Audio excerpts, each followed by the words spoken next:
You're asking for a creative sign approval, and I'm just trying to figure out, is there something, and Selena's not here to explain this, but maybe the mayor can explain why it's going through the creative process rather than through the regular sign process.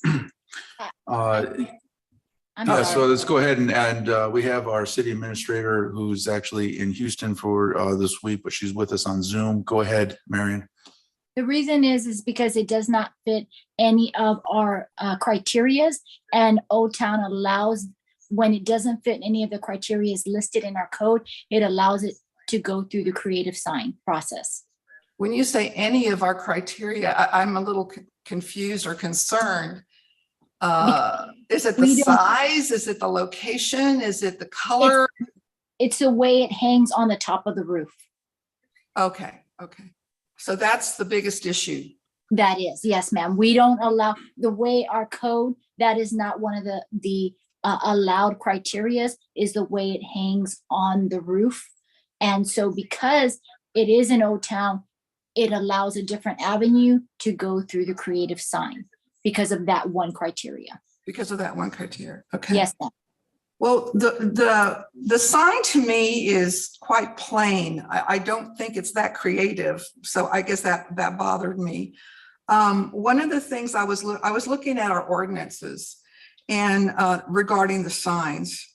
And one of the things that the ordinance says is it needs to be compatible with the Old Town Helotes plan, which is an informal and rustic character. I think the thing that like I said, the sign has cursive lettering and they're pink. It's pink. And pink to me is not a rustic color.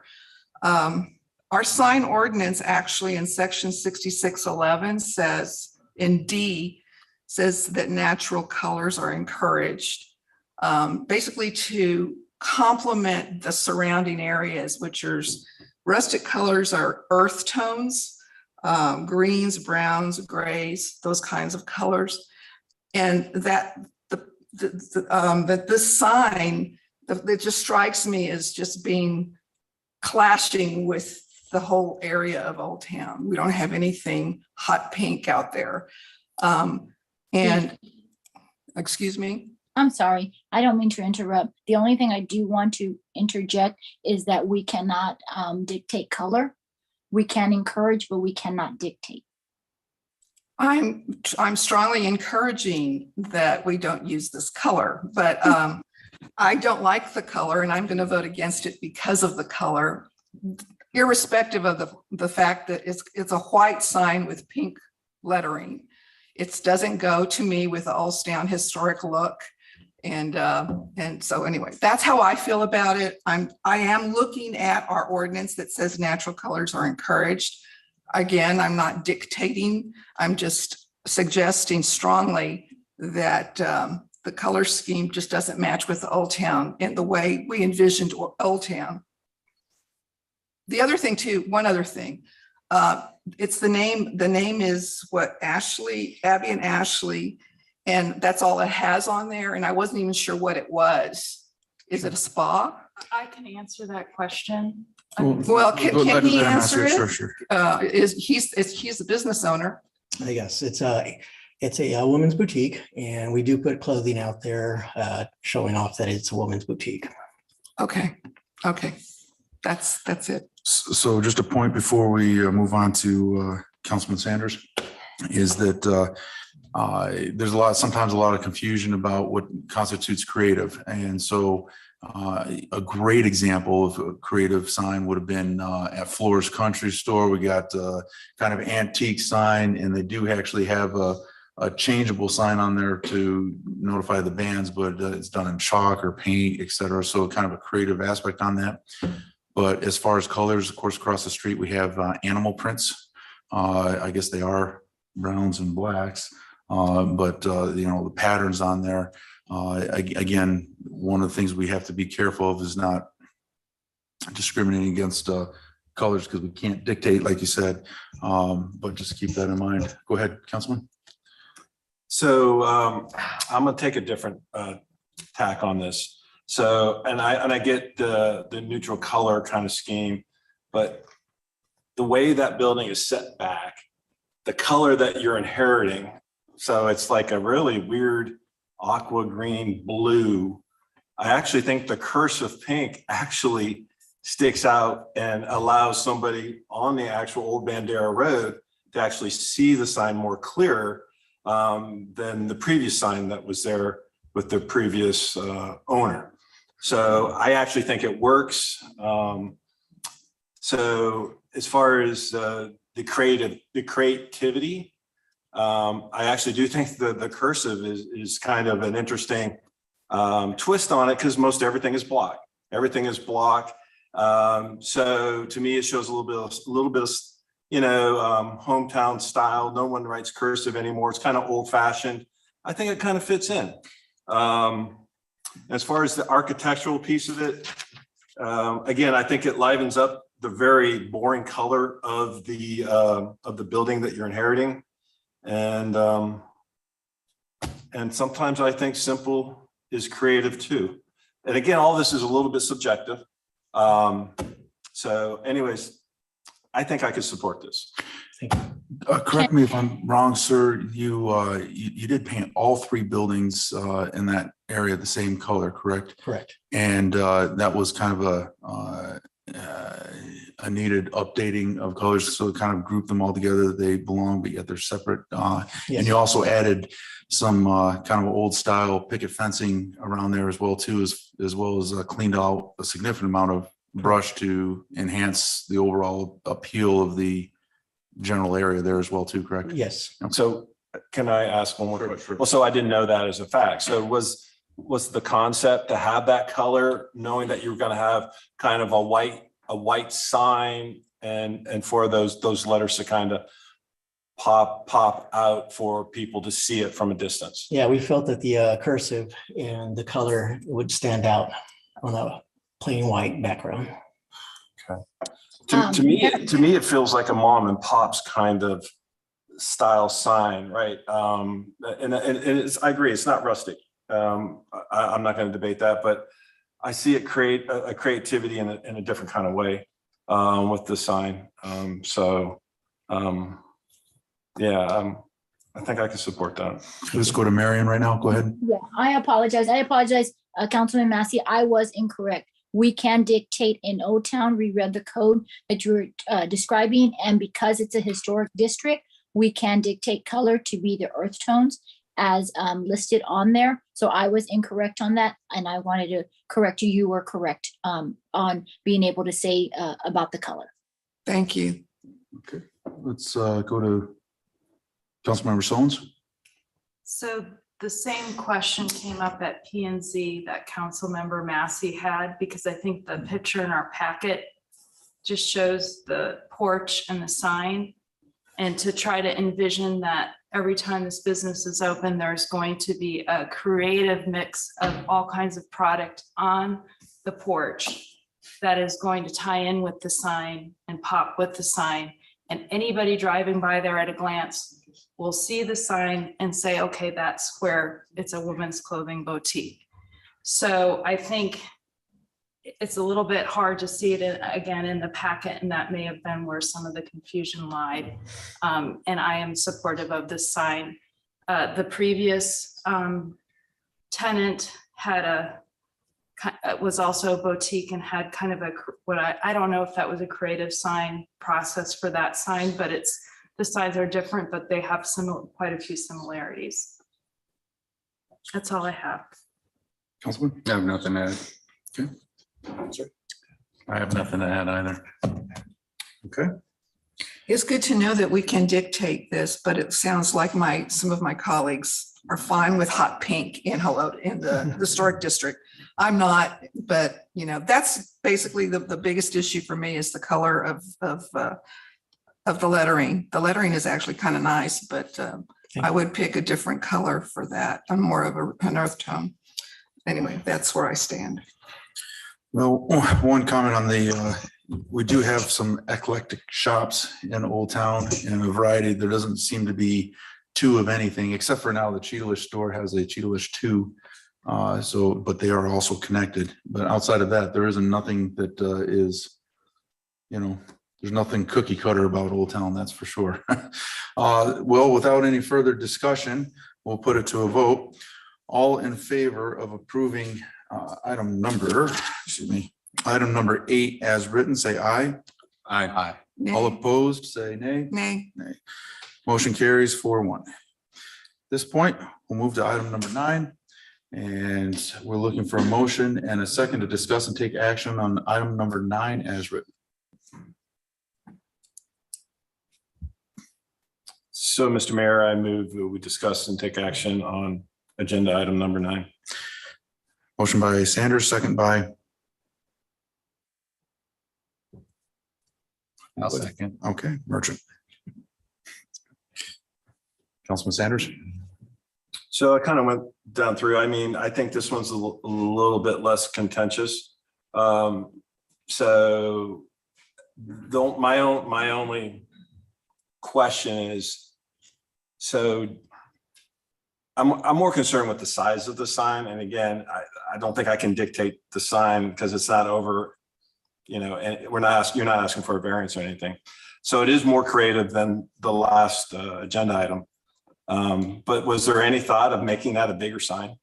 Because it's really hard to see. I was actually just taking over the exact sign space that the previous sign was on. So we're just replacing the same thing. And it is going to be a metal sign, correct? It's going to be aluminum. Aluminum. Yes. Okay. Thank you for putting social events venue on there. Absolutely. One of the comments I had was Serenity Manor. Got a lot of questions on whether it was a mortuary, old folks home, or weren't sure exactly what Serenity Sure. Manor was. But it's an excellent venue, and I think you're going to have great success. There was some great success before you, and I do appreciate the paint job you gave to the buildings down there. It really does look. You've done an excellent job with the whole property as a whole. We'll go to Councilman Merchant. I like the sign, actually. I like it very much. And that's pretty much what I wanted to say. It's very nice. Thank you. This time we'll start at this end. I have nothing to say about this sign, good or bad. Nice to meet you. But it is basically that design on aluminum that'll be attached to the wall. Yes. Okay. Councilman? So I do have a question. Marion, can you hear me? Yes, I can. So in terms of how we have the Old Town Special District sign ordinance written, or creative sign ordinance written, is it possible to update that ordinance with some better guideposts in terms of this is how we define rustic in terms of color and go all the way out to, I'm not being facetious or anything, I'm just trying to hopefully down the future eliminate some of the subjectivity of what is creative. And so getting back to that, in terms of what hex code color we can use, the style of font that's allowed, or is it across the board by whatever Texas statute or guidelines were given by Bear County that this, we can only suggest and do this, but it will always be up to council and P&Z what is creative.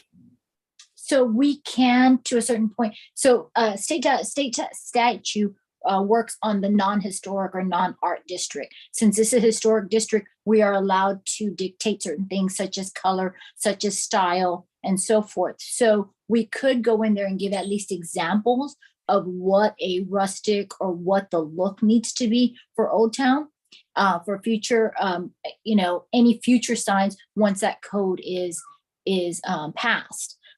So that's something that we can work on, and that if that's something that council feels that wants to give us staff direction, something that they can email me later and let me know if this is something that we want to start looking at and bring that to the P&Z and then bring it to y'all. And just to add to that, so, in my industry, a huge shift has happened in the last several years with smartphones in terms of big brands changing their logos for pixel space on your phone. So that way you can recognize the logo, and it has become more simpler and simpler to the point where it really is the creative now is font and a color. and a TM possibly, or an R. And so just my suggestion down the road, because this obviously one could consider as creative because you went a little farther and you put a graphic in there, and you have two different font types, and one is script version there. And so where the other one was simply a script and a color, which pops. So for me, I find it kind of difficult up here when we get these creative sign ordinances, because I can look at almost any logo and say, yep, that's creative based on the context and the situation and the intent of the brand. But when it comes to our special district down there, I think it's probably going to be an enduring issue where we're up here and all of us have to decide, is this creative to us, which is super subjective. When Marion just said that we have the possibility of creating more tighter guideposts. And so that was my only question. It's definitely, there's some revisions that need to be done, and that's a long-term project. And I think there was a revision at one point, 105 pages of revision on overall code, of which that included. But the long-term project we're chipping away at, we hopefully will be bringing something in the near future. Councilmember Solomon? Oh, I'm sorry. Sorry. And yes, anything that we do it's under chapter 98, and it will require a public hearing since it changes in the zoning aspect, even though it's signage, because it's in the historic district. So that would be some changes that we'll have to have a public hearing for, just an FYI. Okay. I don't have. Okay. I think that's everybody. So without any further discussion, all in favor of approving item number 9 as written, say aye. Aye. All opposed? Nay. Motion carries. At this point, we'll go to item number 10. Sorry. We're looking for a motion and a second to discuss and take action on item number 10 as written. I move that we discuss and take action on item number 10 as written. Motion by Massey, second by I'll second it. Sanders. Councilmember? Okay, so I did speak with Michael before the meeting to find out exactly, and I just remembered that this plat is done after the fact of they've already built the building. And but we allowed them to do that because it was under 5 acres. It was like a variance that was given to them. And so now they just want to plat it and I guess have some extra acreage that they want to sell or something of that nature. So I don't see any problem with them doing this. Okay, Councilman Sanders? So my only comment, and it was just something I learned as I was doing my homework, it's actually 2 properties that show up in BCAT as 2 different lots. I didn't realize that. So it sounds like the second lot, the biggest one, which most of it's in the floodplain, it looks like they want to sell that. Yeah. And I didn't realize that lot actually goes behind Old Scenic Loop Road, which is very interesting. And that's zone B2. Interesting. That's a fight to have another day, I'm sure. But anyways, other than that, I have nothing to say. So, and that would require the platting, which is why they're getting a specific aspect on this one piece of property. Councilmember? I don't have anything. Sir? Nothing to add. No issues with this, sir. Okay. In that case, all in favor of approving item number 10 as written, say aye. Aye. All opposed? Motion carries. At this point, we'll look for a motion in a second to discuss and take action on item number 11 as written.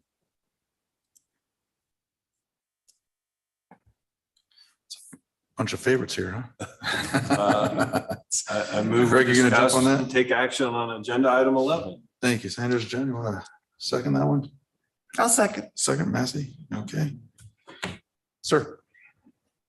So I saw the presentation. We're on 11, right? Yes. When they presented at P&Z.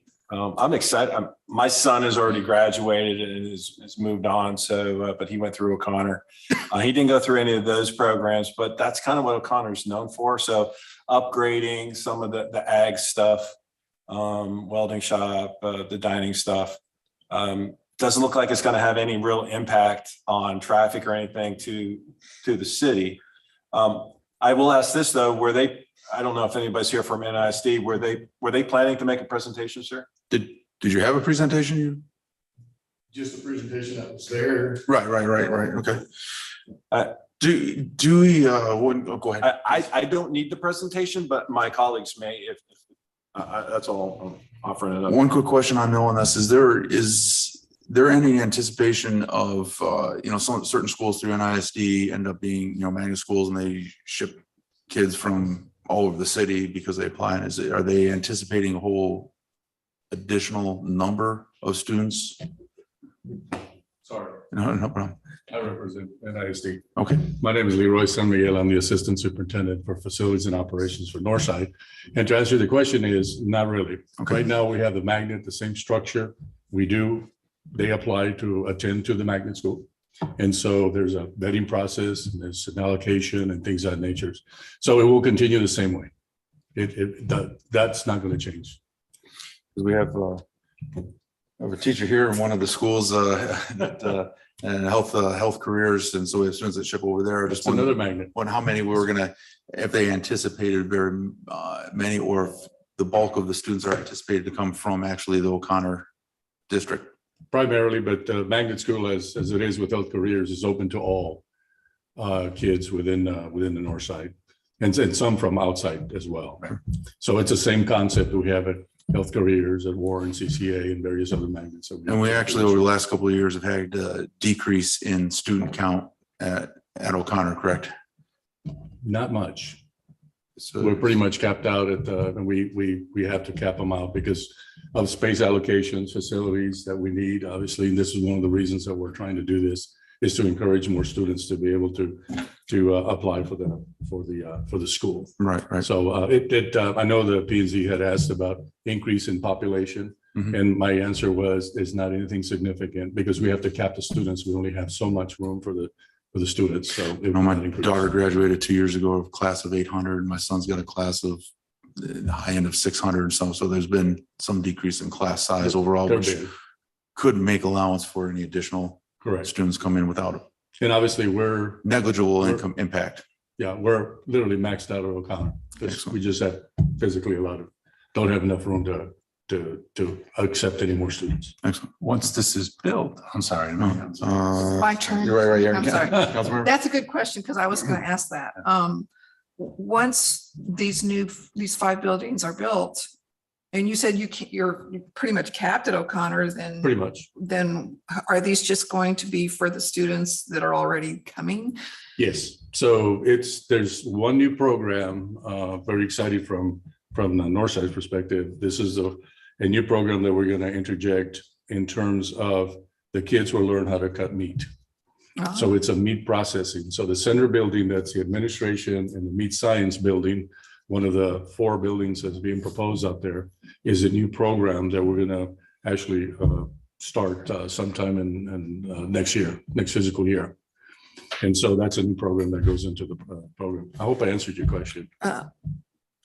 You did. I do have a question about the new poultry barn. It's 12,500 plus or more square feet. I guess my question is, and I've never had any issues, but I live over here in this part of Helotes with smell. How do you all contain the smell from the fowl? I've been past chicken farms before and they smell pretty bad, but I've never had that problem here. There's currently poultry at O'Connor now. I know, but is it in a building this large?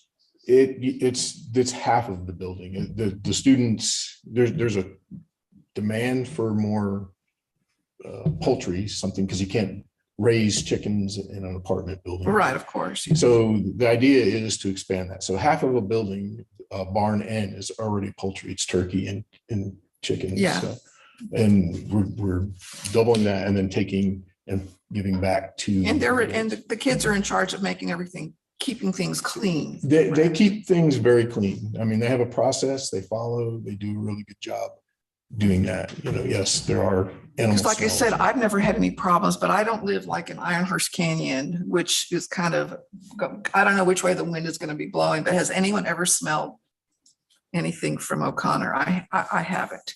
That was the only thing, because that seemed like a very big poultry barn. And now the meat processing too, that would have a lot of freezers, I would imagine. It's freezers and coolers, and any of the product that needs to be taken out goes into a cooled space, and then there's a service that comes, picks it up and takes it and does something with it. So it's not left outside or anything.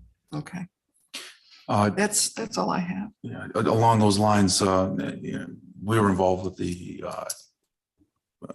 FFA projects, and know that a lot of chickens were in there with the goat barn, et cetera. And so there was a need, obviously. But is this going to be for ongoing or just during the projects that are tied to Gerlach, or is this year long because of meat processing? I think it's year long for the. Yeah, Or it's school pretty year much- long? And it's a teaching, obviously, Right. as you can imagine. So we bring in at certain points in time, the product to be able to be processed and then sell to the public. Okay. So if you guys want to get in line, because we're going to have a lot of Fresh a chicken. lot of product up there for steaks. And I learned more about meat processing from 3 other school districts that do that frequently than I never thought I would ever imagine. I think it's important because it was really becoming a lost art, really honestly. Upstate New York, everybody knew how to process their deer when they went hunting, and that just seems to have gone by the wayside. But okay, let's move on. Do you have any additional questions? No, I don't have any additional questions. Thank you, gentlemen. I have nothing to add. Jen? No? Okay, well, with no additional questions or discussion, all in favor of approving item number 11 as written, say aye. Aye. All opposed, say nay. Motion carries. At this point, we will take a motion and a second to discuss and take action on item number 12 as written. Mr. Mayor, I move that we discuss and take action on item 12 as written. Motion by Massey, second by I'll second. Merchant. Councilmember? Well, this is very good news. We're going to have another hamburger joint here. Twin brothers, Carlos and Charlie? No, Gabriel. And my dad. And your dad. Okay, of course. Charlie's everywhere. So this is very nice. I looked at your site plan and I looked at your building proposals and the sign and everything. And I just think everything looks first class. It looks really nice to me. You're going to be using, the property very well. That back patio area that's already there, if you don't mind coming up. I just wanted to ask you what you're going to, I couldn't really tell by your site plan how that was going to be incorporated in there. Okay, so the patio, are you talking about the existing Existing. structure that's in the back? That's in the It's back. up top. Okay, so what we want to do with that is, if you've noticed, the existing sidewalk that kind of curls around that had that metal roof, that is all gone, and we're making an entrance, a walkway that goes straight up direct Oh, from the building. existing building. Oh, okay. Okay, and because of the size of the kitchen, due to the capacity, it's not that large. We have the 2 dining rooms inside, and then we have, if you notice, we created a different outdoor patio space closer. Right. And so that's all the kitchen can handle. And so that top area is going to be for the kids. And so what we're going to do is we want to put a foosball table. We want to put a pool table, and it's going to be basically an area for the kids to hang out and have fun. Oh, okay. Okay. Mhm. Let's see. Let me see discussion, site plan, general building concept. I like exterior lighting and the wall signage. I liked everything. And so I don't have any issues. Councilman? I was going to make the comment that I do like the color scheme of your building, and I Thank do you. like the conceptual layout you have here. I think So, this is going thank to be you. a very good. No, addition well, to this is a Helotes. gentleman, SA partnership. He's done all 3 locations for us. They all chaparral. Sure. A lot of stuff we've done here, the San Antonio location, the Bernie location. I mean, Frank's done stuff actually all over the United States. And so we have a great relationship. He's first class, and Yeah. the color is a dark gray, and then the trim is mustard, Mhm. mustard color. So I love mustard. And I want to give credit to the Garcias on a creative sign. So if you look at the signage, it actually tells the story of a burger place and a soccer ball being a sports bar. And of course, the word for burgers with a Z to add some interest. So Yes. And then we're also, what we're actually doing in terms of the menu, and this was my brother's idea, and I thought it was a very clever idea, just to try to keep things in the community and the history. And we're going to have the El Chaparral Mexican burger. We basically only have 6 hamburgers. We've also have permission from the prior owner to have the Bobby J's Classic Burger, just to kind of keep things.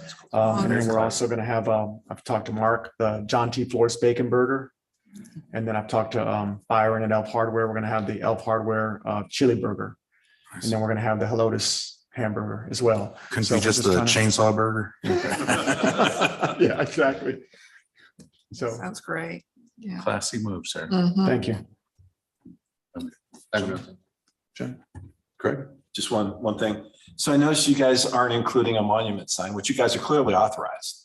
I'm sorry? A monument sign, all facing Bandera Road. Is that something you guys thought about adding?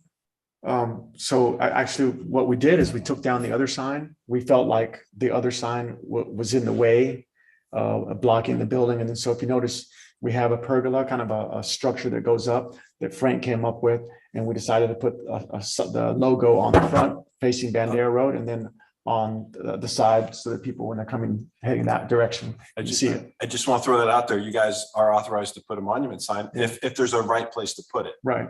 Well, and I had advised the Garcias that even though they had the ability to do that, that putting the sign on the tower that we created was going to be more effective and actually safer, because I actually looked with the traffic coming in at that speed on Bandera Road, the monument sign could actually cause some visual blindness. And so we wanted to avoid any incident down the future. So, Okay. but we would like to take that credit somewhere and maybe put that square footage in another phase 2. Anyways, awesome concept, guys. Oh, thank you. No, we're Excited. we're very excited as well. And, it's going to be very, we've gone in there and cleaning, renovating, and making it look first class. And we're very excited to provide another great product for Helotes. Excellent. So Thank you, sir. you're welcome. Thank you. That's everybody, right? Okay, with no further discussion, all in favor of approving item number 12 is written, say aye. Aye. All opposed? Motion carries. At this point, we are going to have the second and final reading and action on the ordinance of the City Council of City of Helotes, continuing municipal code of ordinances, chapter 58, article 3, minors, division 1 curfew.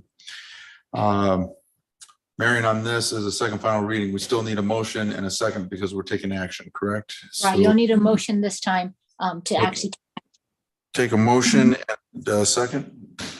Mayor, I'll make a motion. We take action on item number 13 as written. Motion by Merchant, second by Oh, go ahead. Jones. Okay. Sir, I have nothing to detract or take away from this. I like this ordinance. Okay. In that case, Councilmember.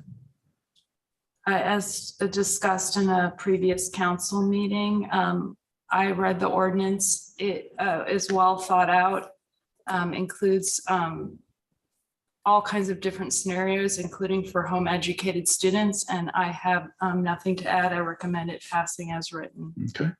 Start at your end this time, Craig. Good. Matt? Nothing to add. Nothing to add. Okay.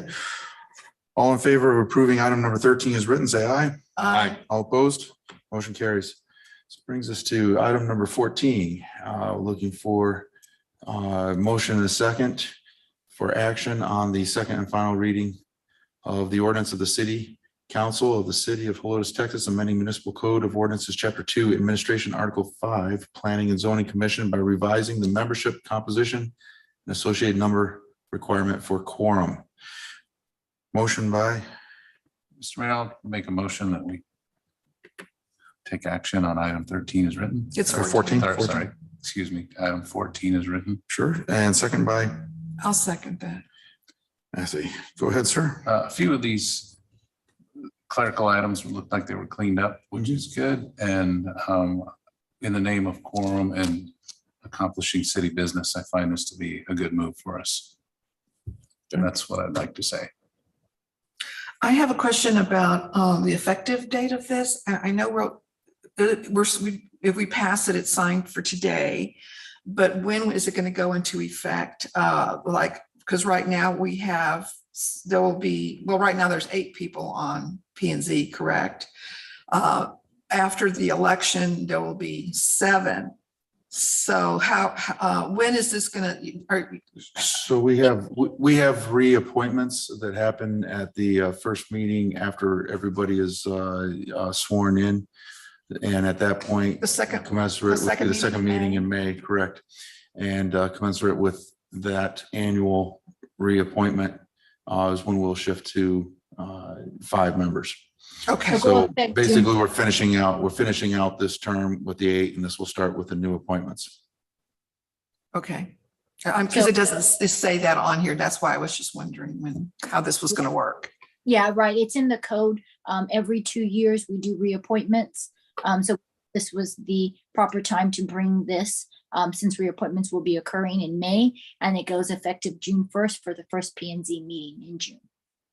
Okay, great. Thank you. That's all I have. Okay. Start with you, sir. Jen? Nothing to add. I'm good. Okay.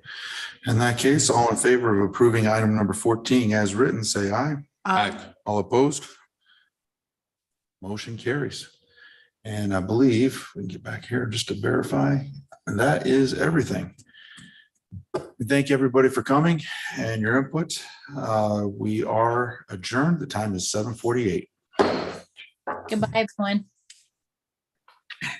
Good night. Bye.